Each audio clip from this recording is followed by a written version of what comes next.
ভিএর কার accident.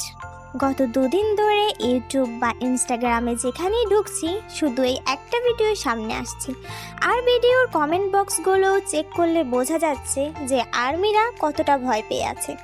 আর সত্যি বলতে ভিডিওগুলো এমনভাবে প্রেজেন্টেশন করা যে ভয় না পেয়ে কোনো উপায়ও নেই। তো ঘটনাটা কি সত্যি?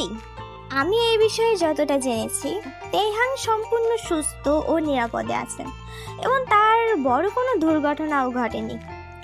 নিউ জার্সির মেটলাইফ স্টেডিয়ামে কনসার্ট শেষে হোটেলে ফেরার পথে অতিরিক্ত ট্রাফিক জ্যাম এবং কিছু ফ্যানদের গাড়ি পিছু নেওয়ার কারণে মূলত তার গাড়ির পেছনে অন্য একটি গাড়ি এসে সামান্য ধাক্কা দেয়।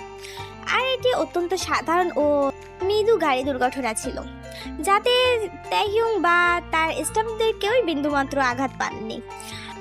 এবং যেহেতু হোটেলের খুব কাছাকাছি এসে গাড়িটিতে ধাক্কা লাগে, তাই বাকিটা পথ ভি নিজের পায়েই হেঁটে যান এবং সুস্থ ও নিরাপদভাবে হোটেলে পৌঁছান। পরবর্তীতে তিনি নিজেই ইনস্টাগ্রামে পোস্ট দিয়ে জানিয়েছেন যে তিনি ভালো আছেন। তবে এখানে মূল বিষয়টা হচ্ছে কিছু কিছু আর্মি এই বিষয়টা নিয়ে একটু অতিরিক্ত বাড়াবাড়ি করছে, যার কারণে বাকি আর্মিদের মনেও অনেক ভয় জন্মেছে।